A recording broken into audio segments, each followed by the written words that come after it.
Introducing you to people across North Carolina and around the world who put their Catholic faith into action. This is FaithWorks on Catholic 540 AM Divine Mercy Radio. Now, here's your host for FaithWorks, Ellen White. Hello, everyone, and welcome to another edition of FaithWorks on Divine Mercy Radio. Our show highlights individuals through God's grace who put their faith into action daily. Amazing people who have an interesting, sometimes overlooked, impact on our Catholic faith. On FaithWorks, we share their stories. I'm your host, Ellen White. The recent tragic assassination of Charlie Kirk, a young husband and father of just 31 years, has left many hearts heavy. Charlie was someone who lived out his faith and convictions with courage and a sincere commitment to peaceful, honest dialogue in our culture. In the wake of this loss, Bishop Joseph Strickland wrote a thoughtful letter entitled, "When Catholics Look Outside the Church for Heroes." He reminds us of the deep longing many Catholics feel today for boldness, clarity, and courage, and reflects on how this longing calls us to deepen those qualities within our own faith communities.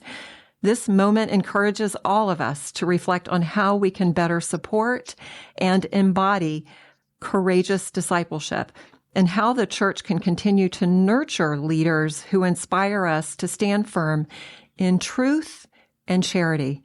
Joining me today to explore these important themes is Dr. Michael Pakaluk, professor, author, and contributor to The Catholic Thing. His recent article, quote, "I was shot with Charlie Kirk," end quote, offers a personal and profound reflection on this moment and the call to live with faith and courage in challenging times. Dr. Pakaluk, welcome to FaithWorks and Divine Mercy Radio. We're so grateful for your time today. Hi, Ellen. So great to be here. And what a great title you have for your show, FaithWorks. Yeah. Very clever. Thank you. Thank you. Thank you very much. Yes, I've been at this for, a few years, and I'm constantly inspired by the various guests that I have on that live out their faith boldly every day, and through God's grace, of course. And you certainly come to mind with that, especially with taking the time to write this article in The Catholic Thing. But before we dive into this, tell me tell our audience a bit about your background academically, personally, and spiritually. Well, I grew up in Hicksville, Long Island. Okay. And went to Harvard College. Okay. By the time I had gotten to college, I was a practical atheist, pragmatic atheist, you might want to say. And Okay. I had a near-death experience in college and was rescued from drowning. And at that time, I kind of sobered up and thought I needed to find out the truth of the meaning of life, and discovered Christianity through the promptings of the Spirit, of course, along with the woman we soon became engaged to and married in college, Ruth. And we became Catholics not long after that. It seemed like forever back then, but 2 years or 3 years is not a long time in the big scheme of things. But basically, through learning history, as John Henry Newman said, to be steeped in history is to cease being a Catholic. And so then we had already accepted the church teachings on contraception before we became Catholic, and we just welcomed children, and we had a whole bunch of children. And Ruth died young of breast cancer, and I got remarried, and Ruth and I had 7 children together, and now Catherine, my current wife, and I have 8 children, so that totals up to 15, which is a pretty large number. And I'm an Aristotle scholar. I eventually went in the direction of studying Aristotle and Thomas Aquinas. So I published a lot of books books and articles on Aristotle, especially his ethics. I'm a member of the Pontifical Academy of St. Thomas Aquinas. Pope Benedict appointed me to that. And right now I have an appointment in the Bush School of Business at the Catholic University of America. And you might say, well, why business? And First of all, I want to say that the pay rates are a little bit higher in the business school, and that certainly helps if you have 15 children. But kind of more importantly, because at least in our university, we think that business should be taught with a strong ethical and social dimension, and I'm kind of the on-site expert in the virtues and natural law. Fantastic. Wow. That's my role there. Yeah. What an incredible background and story. And tell me again, I mentioned before we got started that I was familiar with Ruth and her story. What's the title? There's a book. It's still in print. It's been around for 15 years. That's crazy. It sells well. It keeps selling maybe even better now than it has. And a lot of people hand it out as a really excellent introduction to the meaning of the pro-life movement. But it's called The Appalling Strangeness of the Mercy of God. The Appalling Strangeness of the Mercy of God. Yes. Yeah. And there's another book, and I should have done my research on this one prior to the interview, but we read this in book club a couple of years ago. It's a Severe Mercy. Yes, Severe Mercy. And I think there was mention of this book on your wife Ruth, and also a severe mercy, and the similarities and the stories between that. And to our listeners, I'd highly recommend that you check out both of those books.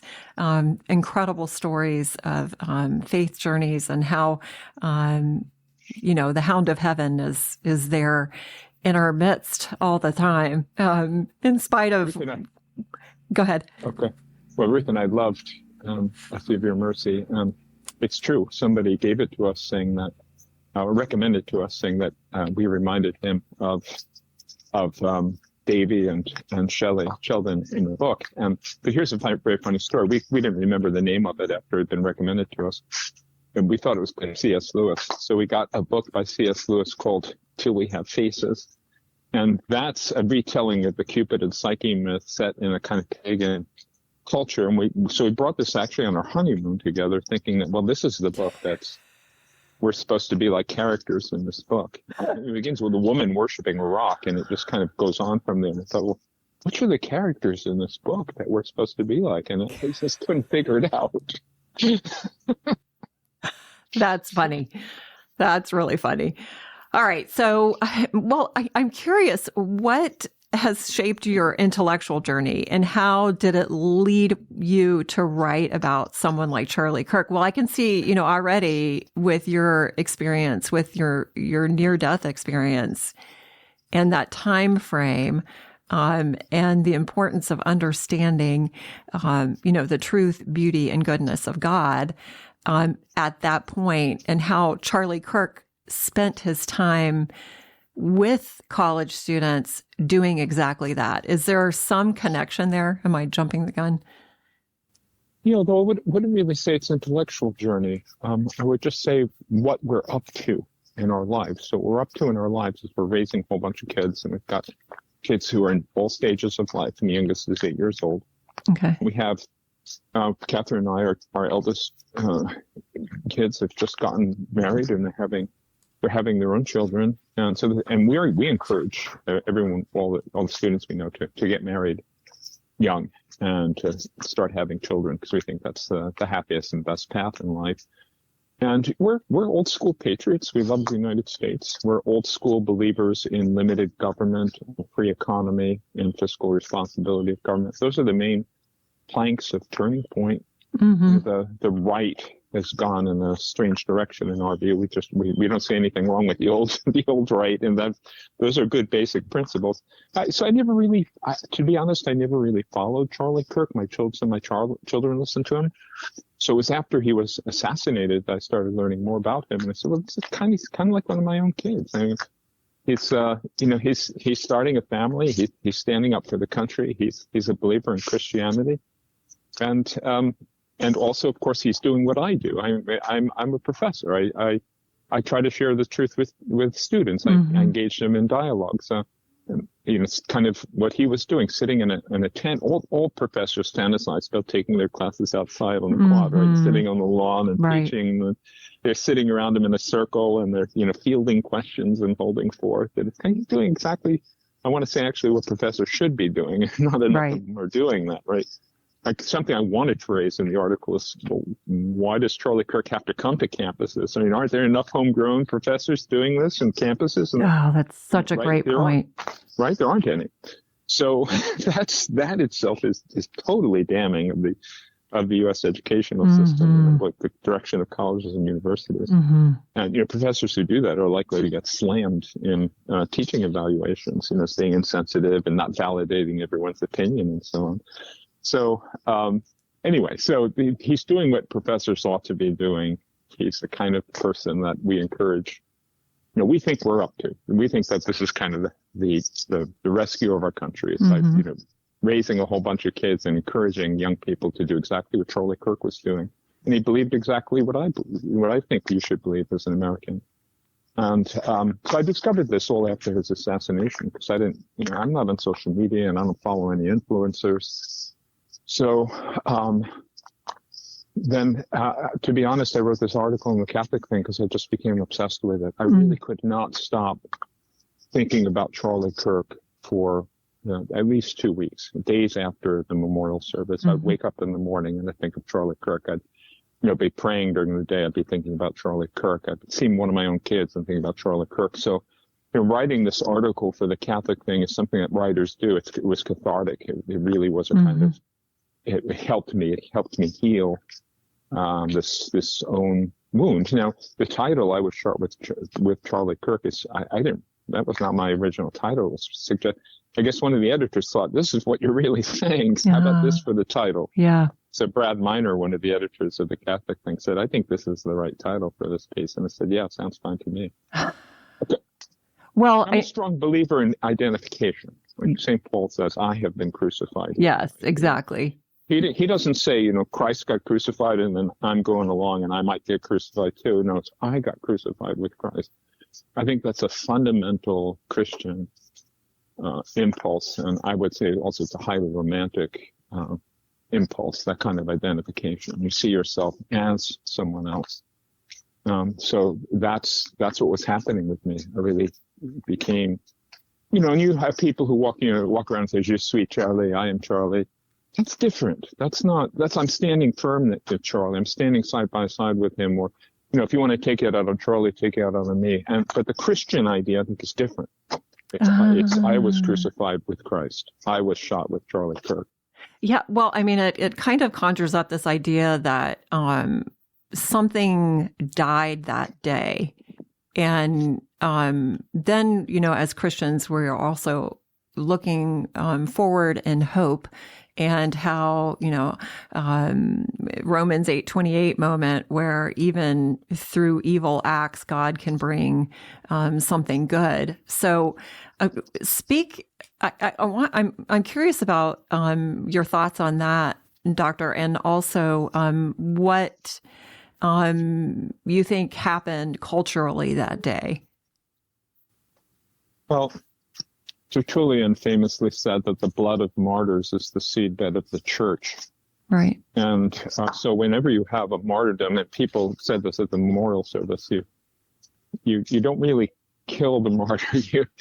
You kind of bring the martyr back to life in a certain way, in a stronger way, because God resurrects. Now, we can talk about the canonization of Charlie Kirk, which took place at the memorial service. I think you and I agree that that's not the way we should go as Catholics. Charlie Kirk was a really great man. I think he was great in the way in which we use the word great. Like Patton was a great man, and Eisenhower was a great man. But I think that for all we know, he could be in purgatory. We really don't know. And I've been praying for that. So during the Jubilee year as a Catholic, we can get these plenary indulgences, and I've done that for Charlie Kirk, and would encourage your listeners to do the same. I find it a little bit hard to believe after all the prayers for Charlie Kirk and his soul, probably coming from the Catholics, because I don't think Protestants sadly are praying for his soul, but that he's not in heaven, but we don't know. So that's what we should do. We should pray for his soul. Mm-hmm. So it comes back to life, and John Paul II had a strong conviction about the martyrs of the 20th century, there were millions of them, mainly martyrs to communism, but also martyrs to Nazism.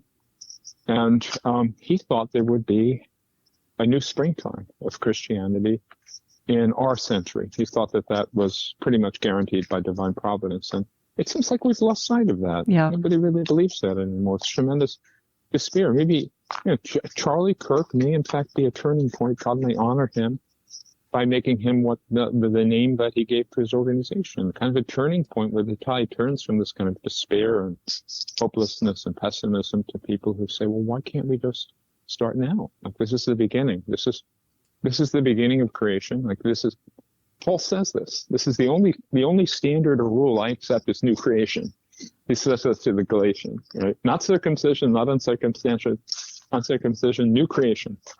And Mary says all things, every word is possible with God, right? The angel says that.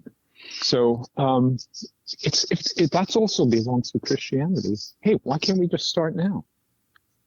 Yes, and have it start with me.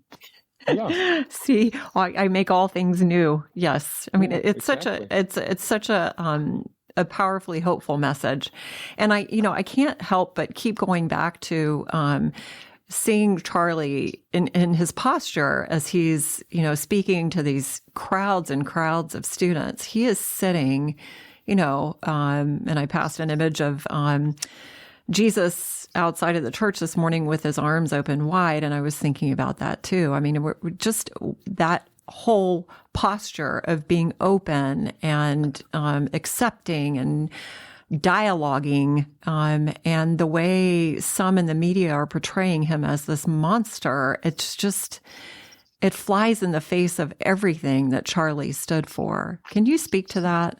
And what our responsibility is in response to them? Well, as I said in my piece, if you just look at the seconds before he was shot, he comes in under the tent. It's just a glorious day. The sun is shining. The sky is blue. There are it's a handful of people who are protesting, but most people are smiling and very happy to see him. And he loves doing what he's doing. It's a hot day. He's got this kind of probably over large T-shirt with white T-shirt with the name Freedom on it. And he sits down on the stool and he picks up the mic and he's smiling. He takes a question.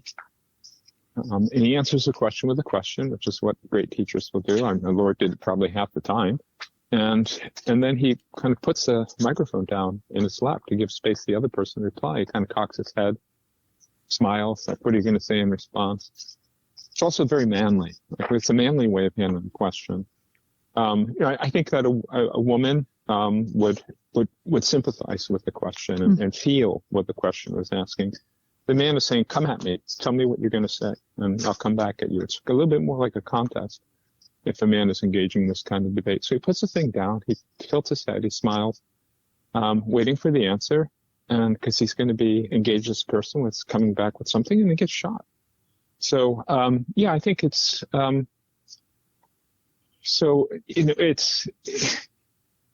what was your question? That's what I'm just so impressed by his manner at that time. Yeah. Again, I think it's what professors ought to be doing. That's one reason why. And how we're meant to dialogue with it. But I also want to say that he is obviously not hated for his ideas, but for his joy, his moral clarity, and his courage. Why is that so threatening to today's culture, or some in the culture? Because there's a real divide. I think that there are some that are willing to stand up.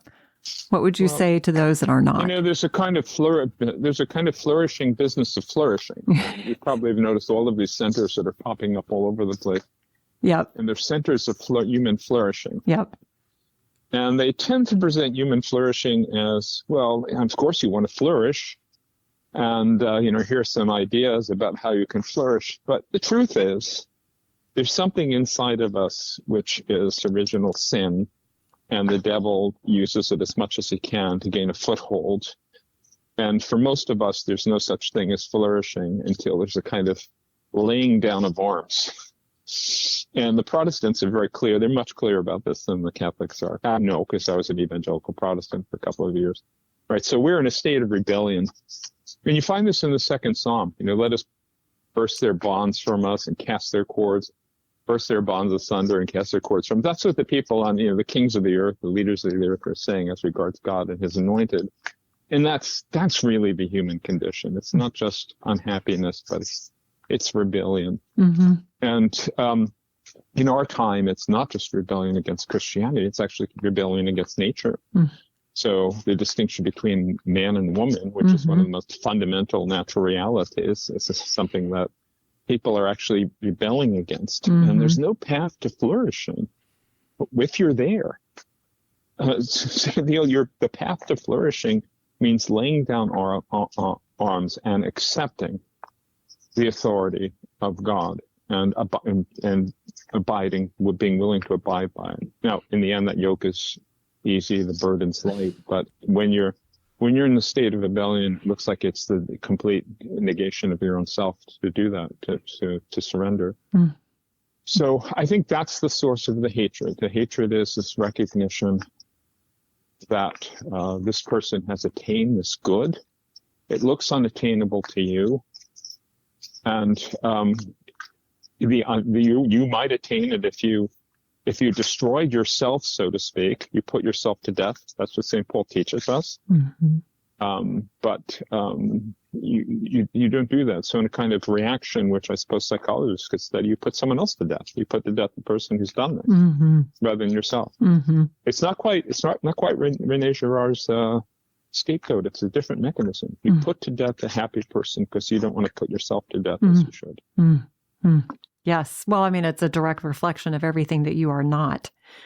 And you're and accuses you. Exactly. Accuses you. Just by their very being. All right. If you're just tuning in, this is Ellen White with FaithWorks on Divine Mercy Radio. And today I'm speaking with Dr. Michael Pakaluk about his recent article, I Was Shot with Charlie Kirk, and the call to courage, faith, and leadership within the Catholic community. We are grateful for our show's sponsor, Thales College.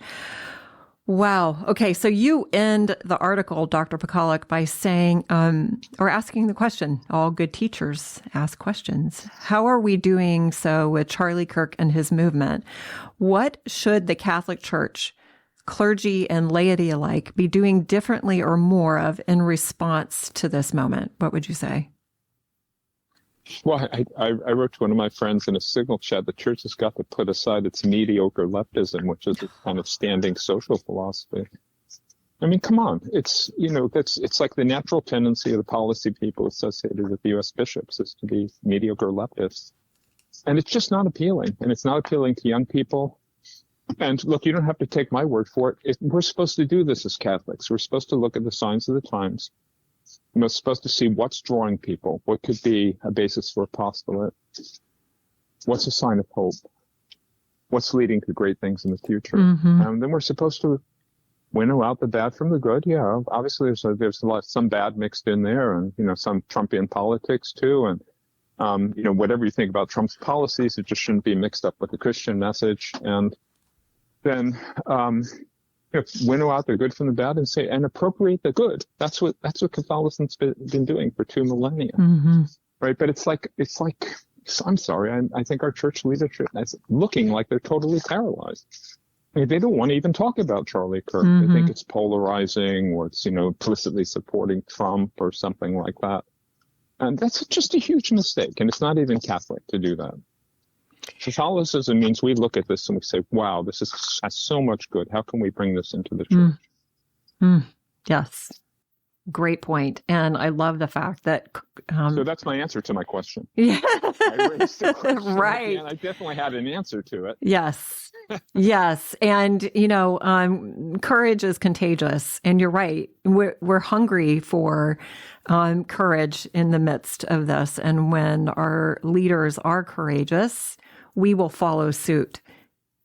So, yeah, I agree with that wholeheartedly. All right. So one of the unspoken tensions in your article is about disagreement, how it's handled today and how it used to be handled. What advice would you give to Catholics who want to engage peacefully but truthfully with those, quote unquote, on the other side? Well, I think that in general, first of all, we have to tone down the extreme polarization, Yes. which come from not finding common human ground. I'll give you an example of this. I was playing golf 3 days ago at the University of Maryland golf course, and on the next to last hole, I was wearing a Navy hat because my son Nick just became an officer in the U.S. Navy. So I'm very proud of him, and I wear it. And this guy I was playing with, his name was Russ. He said, I really love your hat, and a good friend of mine, John McCain, he never stopped talking about the Navy. He loved the Navy, and he would have loved that hat. And I said, oh, really? Did you work here? Because I'm the University of Maryland. You got a lot of Washington area people did you work in John McCain's campaign? I said, no, I was a senator with him. All right, so this is Russ Feingold from Wisconsin, who's playing golf with me. Now, he's pretty different from me in the political spectrum, right? Mm-hmm. But, for 7 golf holes, we were, having a blast and talking about golf and just enjoying the day and being with each other.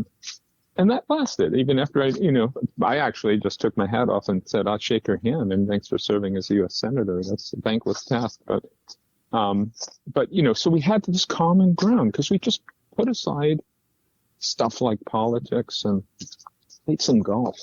And, people are so much online and they're so much caught up with these kind of debates that they're obsessions, and they're not just meeting people in the neighborhood for a cookout or a block party or playing golf or a baseball game. That kind of thing has mainly disappeared. And so we need to, I would recommend that. I'm not saying people are going to run out and do it because I'm recommending it, but it's an obvious thing that we should be just spending more time in human things, where we all have a common ground because we're all human beings.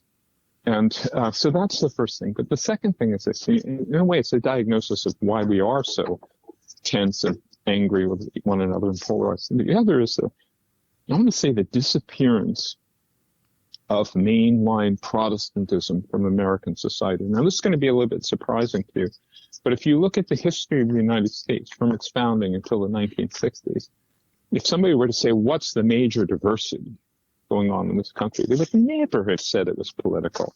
They would never have said it was economic. They would have said it's the diversity of the congregations and the different religious practices. That's if you will, that is the constitutional diversity in the United States. There's also diversity in federalism, the various states in relationship to the national government. Orestes Brownson loves to emphasize that kind of diversity, but so I think, a new birth of federalism might help a lot because you'd have more, to some extent, this happened with COVID, with different states taking different policies towards COVID that tend to lower the temperature a little bit, nationwide. But I think here's the question, I would say, in the absence of the mainline Protestant denominations playing their role as public advocates of different religious points of view, how can we make up for that? Because it's like Catholics are now carrying the whole burden. Well, we saw from the Charlie Kirk movement, their evangelicals are pretty darn strong, and Southern Baptists are strong. So what I think is that, there should be an effort, ecumenical, for the religious congregations, different religious viewpoints. In Catholic Church, there's not a congregation. Let's be clear about that. It's not a denomination. Right. I want to assert that it's the one true church. And I'll find a pleasant way of saying that when I'm with Protestant friends, but that's my view, and they'll accept that, but that's my view. But there has to be some kind of return to, John Courtney Murray called it articles of peace. This getting along with people who disagree on really the most fundamental questions, like how you get to heaven and how you end up in hell. I mean, you can't get more fundamental than that. So, Charlie Kirk, who was, as said in the memorial service, he kind of hunted down, scholars who knew about the New Testament tradition and are the New Testament scriptures reliable, and he's working up his apologetical arguments. And for all I know, he's going to become Catholic because he's becoming so well conversant in apologetics. That's exactly it. That's the thing. Apologetics, you might want to say, that would be the first thing. And teach it in college and universities. Teach apologetics, where you're holding forth on this view because you think it's true, but it's radically different from someone else who'd probably die for his different point of view. Actually, right? So I disagree with what you say, but I'll defend to the death your right to say that originates in peaceful coexistence among Christian people with different understandings of Christianity, because that's where you're prepared to die for your faith. I wonder, Doctor, if, you talk about peaceful coexistence and getting to that point with the advent of social media, if it's even possible to get to that point, because there's so much, I don't even know how to articulate this. What goes around on the internet obviously is not reality. And you can't really experience that until you're out playing golf with your friend and interacting with them one-on-one. And if you choose not to do that, and there are a lot of, late teens, early 20s, I'm sure you encounter this in the classroom, that just are not dialoguing in a healthy way. Yeah. So my question ultimately is, how do we get to that point? I mean, are they going to hit rock bottom ultimately and realize they're not being fulfilled, or are they going to be doing drastic things? I just don't know. I don't know, and I'm not really very good at telling the future. I'm sorry, I just couldn't help but say that. I'll tell you that, but there are two features of online life, and one is that they're bubbles, right? So the algorithms put you in contact with views that you agree with, exactly. And the other is there's vilification, because you get the clicks and the attention from by stressing conflict and disagreement. So you get bubbles with sharp disagreement. That's what the internet of itself, social media of itself, foments. So it's a very bad place. There's a lot of good. A lot of long form podcasts are highly informative. A lot of news sources like Wall Street Journal or Bloomberg's have tremendous, long reports on things that can teach you a whole lot. But, most of it is horrible wasteland and very bad for people. Mm-hmm. So, I don't know if this is going to happen. Can there be erection? Will need to be lawsuits against the tech companies and the social media platforms for fomenting. Like you saw that just today, actually. I don't know if you noticed this, this news item. Apple withdrew from its app store an app called Ice Block, which people were using in order to identify ICE, the location of ICE agents, with the view possibly to actually doing violence against them. So Apple took that out of its app store. We know that the social media companies have been designing algorithms with the purpose of which is just to increase and lengthen engagement with the device, right? No matter who it is, a young person, right? That's clearly, the evidence is coming, that's clearly as that more damaging to people than cigarette smoke. Exactly. So here you asked me to foretell the future. Here's my forecast. There will be class action lawsuits against the tech companies and social media platforms for being responsible for all the depression and suicide and mental illness that's coming out of the use of these things. Yep, I agree. All right. The lawyers will save us. All right. Wow. So before we finish here, I highly recommend that you check out this article on the Catholic Thing by Dr. Pakaluk, I Was Shot with Charlie Kirk. Very, very insightful. Do you have, what resources would you recommend, Doctor, for books, saints, traditions, or practices for adults trying to grow in this capacity for peaceful yet firm dialogue beyond, inviting our neighbors over for a block party or just, engaging when we're going out for a walk in the neighborhood? What would you, and this is what I did. I wanted to find all of the Charlie Kirk videos so I could, speed listen my way through how to have a compelling discourse with those that differ in their beliefs with me. What would you say? Well, you mentioned Thales Academy, so you're associated with them. Yep. So the first thing I would recommend are the books of Bob Letty, who's the founder of the Thales Academy, because his books are fantastic. Yes. And he's very good at forming young men. And absolutely. So, yes. We just interviewed him about his recent book that he produced. Yeah, that's a great book. It is. I really love it. Fantastic. Yeah. Yeah. But, Yes. Wisdom is, I come across this all the time because, as I said, they want me to teach virtue. And you really can't teach virtue in a classroom any more than you could say teach golf in a classroom. Right. You can tell people how to learn golf, but you can't really teach golf. So you could teach about how to learn virtue. And I think the most important thing for virtue is actually grace. So courage is not easy to acquire just by sitting in your room and whatever, flexing your interior muscles. It's something that requires action and probably failure in your first attempts. And also, it's easier to begin with a matter of giving up a good rather than accepting a bad, right? So there's a kind of courage where you do something which other people don't do, and the only cost is that you give up a good that you might have had rather than suffer something bad, like you're fired from your job or you're shot or something. And I would recommend for Catholics who are listening to this, read the Bible and Charlie Kirk was very keen on this, and I love it because I write books on the Bible. So I think, hey, he and I are definitely of one mind about this. Christians should be reading the Bible every day. Absolutely. And then making definite resolutions which come from reading the Bible, which they put into practice. And it's that correspondence to what you perceive to be the will of God for you, which itself is a form of courage, but the grace that you get from making that act is more important than your act itself. So you'll get a lot of grace. And then, pick a practice that's going against the tide. But again, it involves only the giving up of a good, not the acceptance of an evil. For example, daily mass.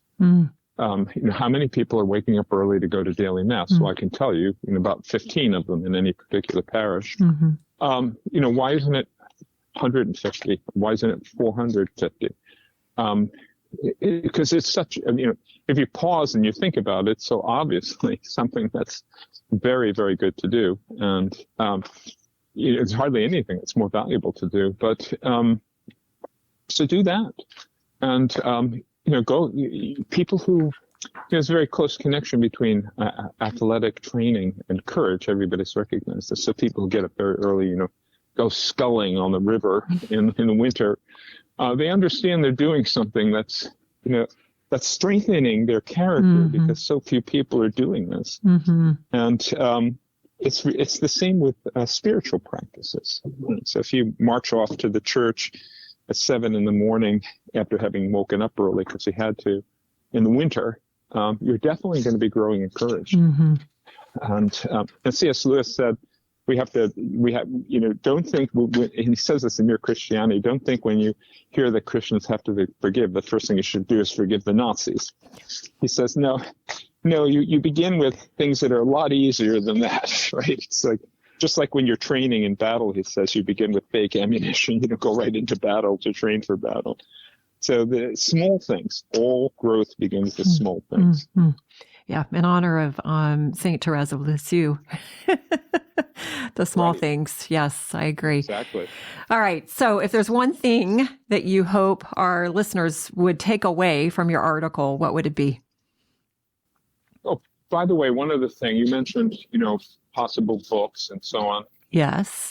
I think the movie A Man for All Seasons. Oh, excellent recommendation. Yes. I just showed it to a class of my students in an ethics class, and I hope you can hear me still. I can. I'm in Washington, D.C. area, and we have these helicopters flying overhead all the time. But it turns out in the class of 25, no one had ever seen it, and only one had heard of it.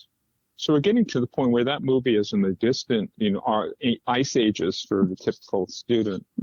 And when I watched it, people have made criticisms about the conception of conscience in the movie, but I don't really think they're really very strong criticisms. I think it's pretty much something you can embrace completely as a Catholic. And what's so important about Moore's example is that he's entirely correct that Christians should not be rushing forward to make themselves martyrs or to get sacrificed. So he has very cagely is observing silence so long as he's not sinning in remaining silent. And I want to say that's also true in our society, that there's no need to kind of stand up and say, I'm opposed to transgenderism, right? As a first day of work, or wear a sign. I'm against, because you might very well get fired in some jobs, but don't make yourself a martyr. But you do need to be courageous when the alternative to saying the truth is to sin. So and Moore's such a great example of that. Yes. A man for all seasons. Great recommendation. All right. So, and final thought. Takeaway from Charlie Kirk. Yes. Love our country. Patriotism.